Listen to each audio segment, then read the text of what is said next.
Global warming is a huge topic of discussion these days. You may have heard that corporate America or the government is ruining the planet, but you may not have heard the claim that religion is harming the environment. That's according to my guest today, Jeff Schweitzer. He's author of the upcoming book, Beyond Cosmic Dice, Moral Life in a Random World. He's a marine biologist who helped formulate science and environmental policy for the Clinton administration. And later in the show, we'll hear from Elijah, author of the Underground Bible, to get his take on this. Pleasure to have you here today, Jeff. Great to be here. So that is a striking claim, that religion is harming the environment. It is. Religion has had 2,000 years to prove itself worthy as a moral guiding light, and I don't think the record is very good. Mankind is basically consuming itself in war in the midst of poverty and disease. 1 billion people go to bed hungry every night. 1 billion people have no access to fresh water.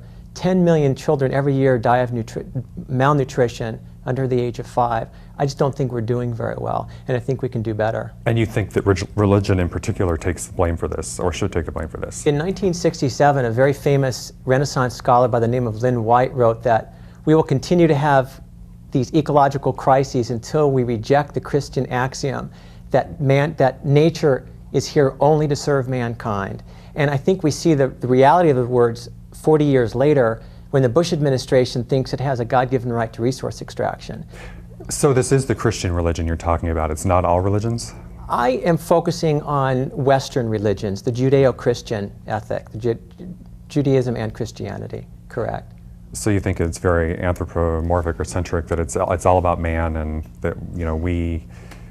Well, the Bible is very clear on that point. If we look at Genesis, first book, first chapter, first verse, it's right up front, and Genesis says, God blessed them, meaning us, humans, and said to them, be fruitful, increase in numbers, fill the earth, and subdue it. Rule over the fish of the sea, the birds of the air, and every form of creature that walks and moves on the ground. That's a pretty clear mandate about how we relate to the environment. We're superior to it. We're above it. The environment was put here, according to that thought, for our exploitation, for us to use. And obviously you have a different take on this. So what's the answer? If that's what religion is doing for us, then what is the correct approach? Well, I think there are many different answers to that question, but I think we have to shift the way we view morality. Right now, we have a 2,000-year history where our moral perspective is based on a religious teachings. And I think we have to go back to our core values, our core humanity, to create a new moral code based on who we are as human beings and reevaluate our relationship with the environment. Rather than saying that the environment is separate from us and put here for our purpose, the environment is part of us. We are the environment. The environment sustains us, and we have to change the way that we interact with those resources that sustain us. Are you getting any reaction to this philosophy? I would imagine that this strikes a nerve with somebody. Well, I think Elijah will, when he comes on later in the show, will probably react to it. There is a mix of reactions to it. Of course, there are a number of people amenable to the message. And I am not out to change anybody's mind. I'm out to create an idea, to submit an idea for people to evaluate and make their own decisions about. There was a survey in the Los Angeles Times. 40 million Americans are either unhappy with their religion or have no religious affiliation. That's a big audience. And I think there are many more people out there who have questions that are within the religious environment, religious structure, that still would be amenable to and open to a different perspective. And when you say a new moral code, I mean, can you give me more of an example in practice of what that might mean? It very much so. Instead of, right now we are in the midst, the best example is looking at what's happening in politics in Washington today, because we have an evangelical Christian as president of the United States. And as a result of that, we're seeing many policies that directly derive from those beliefs. We want to open the Arctic National Wildlife Refuge to oil drilling. We're reducing protection for endangered species. We're opening our national forest to mining and logging, and we are reducing standards for air and water pollution. All of this is because of the perspective that the environment was put here for us. We need to change that perspective. Now, I should say, as I said in the intro, you were unofficial in the Clinton administration. People may not be surprised to hear you criticizing the Bush administration. Right. What would you say to people who, think that there might just be a political agenda to something like that? And I think that there is a political agenda, but it's not Republican or Democrat, and it's not anti-Bush per se. What I'm objecting to are the consequences of what the Bush administration has done to the environment. No administration has ever been more hostile to science and technology. There was an unprecedented 4,000 scientists that signed a petition. It's very unusual for that many scientists to get together and sign anything, a single document. And they signed a document that said that the Bush administration had completely undermined the integrity and quality of scientific advisory system in the United States government. On top of that, there was a petition by 60 Nobel laureates that complained that the Bush administration's manipulation and suppression and misrepresentation of science was unprecedented in our nation's history. So what we're seeing is a subversion of the scientific process right at a time when science and technology is critical to our national security. And just to give people a bit more background about you, as I say, you were basically a science or environmental policy advisor for the Clinton administration. That's right. I was the Assistant Director for International Science and Technology at the White House. And from that perch, I saw the impact of our policies around the world. And they're very real, and they affect millions of people. Let me give you one example. Sure. The Mexico City policy in 1984, implemented under Ronald Reagan, said that the United States could not provide funding for any clinic in the developing country if they even mentioned the word abortion. The problem with that is those clinics were providing primary health care for millions of women and childhood immunization to their kids. So we were depriving millions of women access to primary health care and childhood immunization because of a relatively narrowly defined religious perspective in Washington, D.C. So when I was in Washington, I found that these policies are not theoretical. They have real impact on real lives. But you're saying, though, that your problem is not just with the politicians, but it's really with the religion itself or the biblical doctrine, or, I mean, is that really what's at the heart of it when you mention Genesis? Yes, and it goes beyond that. The Bible is replete with how we're supposed to interact with the environment. We're also told in the Bible that only mankind can know and love God, and only mankind was made in God's image, and from that relationship with God, we derive our dignity as a species. Well, that's odd, because that means that no other species, because no other species can know God and love God, they have no dignity according to those teachings, which is very difficult to protect something and respect something if you're taught that those things have no dignity. And then there is the admonition to fill the earth. When we were a small population and resources were abundant and death rates were high, that probably made good sense. With 6 billion people walking the face of the earth right now with reduced resources and much longer lifespans, it might not be such a smart idea. But yet, because of that idea, there are some real policy implications. For example, in sub-Saharan Africa, there are 30 million people infected with AIDS. Why does that relate to what I just said? Well, because of our perspective, our religious perspective on the environment and religion, we are not allowing any distribution of condoms in sub-Saharan Africa. In Zambia, a quarter of the population is infected with HIV/AIDS, and yet the Catholic Church, in conjunction with the U.S. government, is preventing the distribution of the one thing that is inexpensive and effective in preventing the spread of that disease, all because of our religious perspective back in Washington, D.C. You told me earlier that you think that the human race is on the path to destruction because of these kinds of things?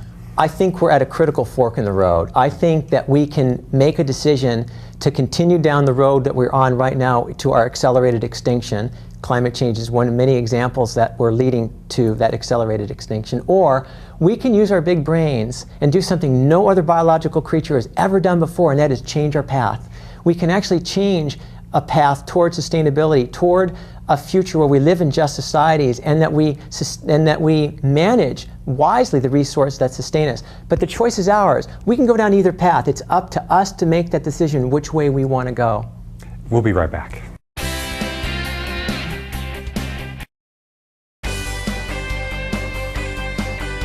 And we are back. Joining me now is Elijah, author of The Underground Bible. Great to have you here today, Elijah. Thank you. Elijah, religion is harming the environment? It's a little bit of a ridiculous statement when you look at the facts. One of the problems with Jeff's analysis is his lack of knowledge concerned with history. He mentions 2,000 years as the religious base, which is incorrect. A simple analysis of history shows that the original church was never the church that is now in existence. The church in existence today is a perverted, false cover-up for the ancient Roman Empire. Now, on that basis, what he's saying is true concerning religion being a basis of governments perverting the world's policies. So you agree partly? Partly. Only in the fact that this is governmental problem, not political problem, not religious. Not religion. Because religion is man-made. What we're talking about is there a God, or is there a man-made religion, so-called, we have a God? What about his interpretation of Genesis? Well, a little bit off the beaten path. When the Bible says that we're made in the image of God, it means we have the power of life and death. The proof is all around us. We kill or we let people live. Jeff? That's it. When we talk about religion, we have to first define what we mean. When you talk about the Bible, I have to know what Bible that you're talking about. Christian Bible. I understand that, but Okay. there are multiple versions. There's no one thing. About as the Bible. 326 variations, which are only about 2% out from each other. Well, but let's go back to the history of the Bible. Okay. In the Synod of Rome in 382 AD, there was basically a vote by a conclave brought together by the Pope Damasus I. And in that conclave, in the Synod of 382 AD, they basically voted in the 4 canonical Gospels of Matthew, Mark, Luke, and John. There were 35 other Gospels that were literally voted out by a show of hands, and then from that day forward were considered heretical. So the Gnostics and Orthodox Christians up to that point had a group of 40 Gospels, which were the Word of God, and the next day they had 4. So what you're calling the Bible is an artificial construct based on a political convention in 382 AD. That's only true if you take into consideration that there is no God, which is what you believe. But if there is a God who's in control of the universe and everything that goes on in it, which you don't believe, then there can be an intellectual plan that is controlling whether 4 make it and 36 don't, or 300 don't. The reality is in the prophecies of the Bible, which have been proven over several thousand years. You're looking at evidence of climate change in a 100-year period. You, as a trained scientist, PhD, know that if you can't reproduce an experiment in a laboratory exactly under the same conditions, it can't be accepted as anything but theory. There is no proof about global warming. There is no proof about climate change. We never knew that the Mississippi Valley could flood. Now we're assuming every 1,000 years it takes place, and we haven't had records for 1,000 years. Therefore, how can you make claims based on 100 years of records which are not provable? Well, you've said over a lot of millenniums. You said a lot of things in there that, Right. that need to be responded to. Let me talk about climate change for a minute. As a scientist, the evidence goes back way more than 100 years. We have glacial records that go back 100,000 years. And We have no evidence that the ozone didn't deplete and come we're back. not talking about the ozone. We're talking about climate Okay. change. That's what causes the And- climate change. No, that's- ozone direct to ultraviolet ray. No, that's not true. It's greenhouse gas emissions, methane, CO2, and others. Let me come. Well, there that's- was a report Okay. by 800 scientists from 166 countries. Yeah. The I'm Intergovernmental aware of Forum. it, I yeah. understand. I know that you are. That was vetted by 2,500 scientists. That concluded, based on that huge climatic record that we now have, that climate change is real beyond normal climate variations of the last 4.5 billion years and is caused How by do you human know what activity. happened 4.5 billion years ago? Because we We're can fed, trace children in the- school are fed with nonsense about the coverings of dinosaurs, and yet we only have bones. No one can tell us whether it was skin, metal, leather, feathers, or scales. So no you- one. you were arguing if for you a- go to a museum, you will see the skeleton, especially in the New York Museum, a skeleton of a full-scaled whale. Let's talk about which climate has change. arms and hands. Let's talk about And how climate are change. you? No, wait a minute. How are you and scientists going to put a fin around it without the evidence of the actual animal which exists? Before we get to Well, that, sorry, Therefore, just one point I when we wanted to- talk about science, what we're talking about here is scientific fact or scientific theory. Take Darwin, which you stand on, secular humanism. There's not an ounce of evidence that anything has changed one form to another, yet in chemistry, if you create a chemical change, you will be over 100 degrees in temperature. I can show you evolution in and a petri 10 dish. degrees will kill a human being. So how do you get a monkey to change to a human being? Or an alligator to a fly? You were definitely arguing for a biblical interpretation of history. That's There pretty is a much biblical straight. interpretation in the Bible, and it's something I discovered, which is why I wrote this book. The point is, Is the Bible accurate? Absolutely, and I can mathematically What prove it. what about Galileo and Just the a sun second. and the sun? Galileo was a turncoat that worked for the Roman Church, which is controlling the world. That's the religion you're against, and I'm with you on that. The problem At least is you're together on something. I don't think much, but we got a little bit religion here. is wrong. The Bible's not wrong. You sit down with What the Bible. What Bible?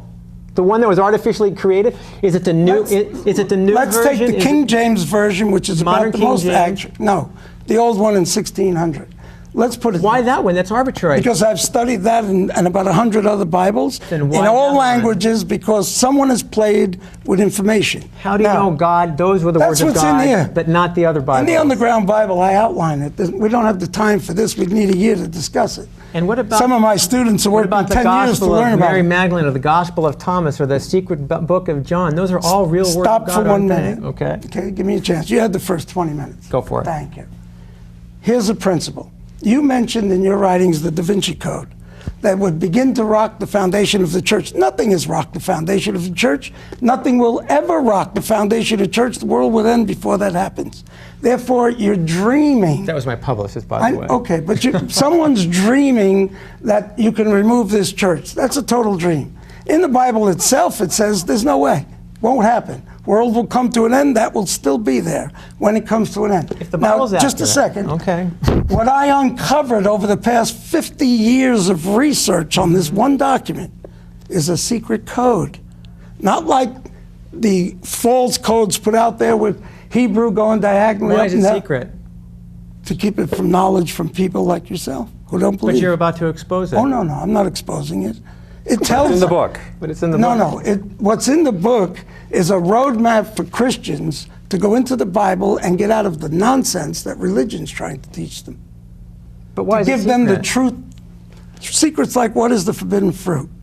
See? And it's you read Genesis 1. Yeah, I heard you say it. I have read So the tell me Bible. what the forbidden fruit is. It's right there in the first chapter. That- So how come you didn't see If that? the Bible's accurate, Ju- why do just we a second. Okay. Now this code is called by Paul the Apostle the language of angels. Okay. Therefore, the angel is a word from Greek which comes directly to us as messenger. A specific human being picked out by God to bring a message. That's all it is. Nothing airy-fairy, no feathers. That's what it says in the book of Hebrews. No light, nothing distinguishing. No way to understand this as an angel.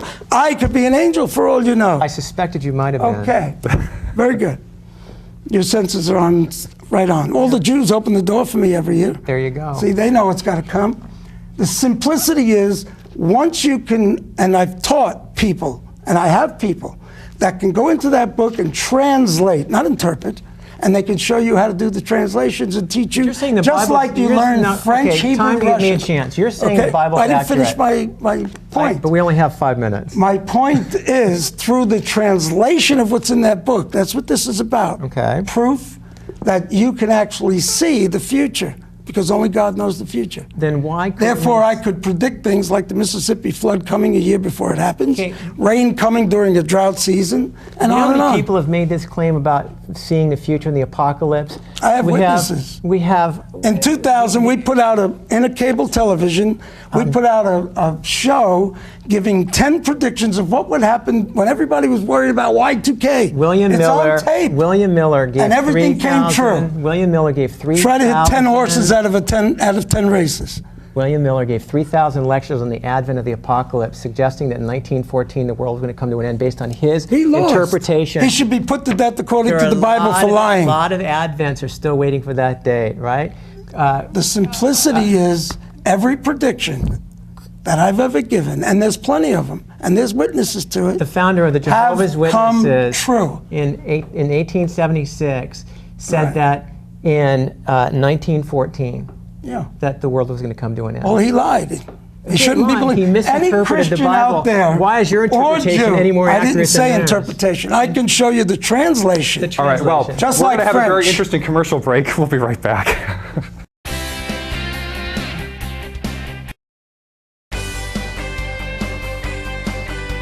We are back with Jeff Schweitzer and Elijah today talking about religion and the environment. Jeff, you had an issue with the validity of the Bible? Right. I think that if we're going to talk about the Bible and either translating or interpreting, whatever you want to say about it, that we have to talk about what the Bible is, where it comes from, and then also all the inaccuracies in the Bible. You can't just dismiss those, and there are historic inaccuracies. The world is more than 4,000 years old. We know that not all life was made in 6 days. You can still see life evolving. We know that the sun is not that the earth is not the center of the universe, and it does not revolve around the earth. There are lots of factual, historical inaccuracies in the Bible that you just can't sweep under the rug. We need to talk about those. Okay. Obviously, he is going to take the opposite position. In the Underground Bible, I've already recorded the inaccuracies you're talking about They've been as well proposed by a false church deceiving people, which is the church system out there. I've already admitted to that. The point is that doesn't make the Bible invalid. It is the Bible. It makes you invalid when you interpret a true document wrong. The Bible But you is do think there is a unambiguous. true religion or true The Bible- dogma, Not a but he religion. doesn't. Jesus never started a religion. The Bible- God never started a but you're religion. you're talking about the Bible. I'm talking about the same document. I'm talking about a written document. The Bible. That is better written and more. The Bible. Yes, the Bible. And it's the Bible that gave us that inaccurate information. No, it's the it's Bible. men who took that word, twisted it and That's the turned it Bible. and That's the Bible. That's what you have in front of you. No. It's man's interpretation of No. God's word. If you take the Bible and you slant it the way you want for your own purposes, then you're deceiving someone. Joshua is saying that the sun In the next stands show, still there's is very going to- clear about where in the next earth show, and the there's sun going are. to be a cook. If he gives you ingredients which include a poison, you're just as dead, even though you don't know what's in there. A strange so analogy, anyone, but okay. anyone taking the Bible and translating it wrongly, or interpreting by themselves without using the proof that's already in the Bible, is illegally poisoning people with deception. In Aramaic, whatever And language therefore, you some want to of your- use, some- Joshua was very clear that the Bible is unambiguous, that the earth is the center of the universe. That's unambiguously clear. It's not any language, any Bible you choose to, it's factually if wrong. If you understood Hebrew, it's still the center of the universe, because what you don't understand is the mental thinking of Judaism, which says every human being has a right to life, and that's one of your concepts. Every human being should be respected, and every human being will have their 15 minutes of fame for God to pull off his plan, plus Nice interpretation. Plus, there are unambiguous the references only to the earth place being the these center of the great universe. scientists have ever proved, after they've spent trillions, is the earth is the only place inhabited. There is no other evidence. Therefore, the earth is the center of the universe. Before the show, you told That's me the thinking. you felt that some of his opinions were actually religious. Yeah. Such as? Well, one of them is the moral code he referred to. He says religion has twisted the moral code on earth. The joke is the morality of the world is twisted because of the garbage being taught by churches and by secular humanism, which is government programs, has nothing to do with the original biblical principles. Jeff? But the original biblical principles are what he's using as the basis for his discussion, and those are deeply flawed. No, it's the person portraying them. I can take the Bible and make you believe there is no God using the Bible, but that wouldn't be a true analysis of what's written. But this is now your... That's what they're Thousands doing. of people interpret the Bible. No, You're I'm offering not- one interpretation. Yes. Why would we believe and I wrote yours it down, versus the thousand of other and people I wrote who it interpret down, differently? and I will contend with anybody to prove it's wrong. Thank you both very much for being here today, Jeff Schweitzer and Elijah. Elijah's book is The Underground Bible. Jeff's book coming up is Beyond Cosmic Dice, Moral Life in a Random Universe. Thanks everybody for watching. We'll see you next time. I think the discussion's going to continue here after the show's over, but the discussion's not. So. Fine.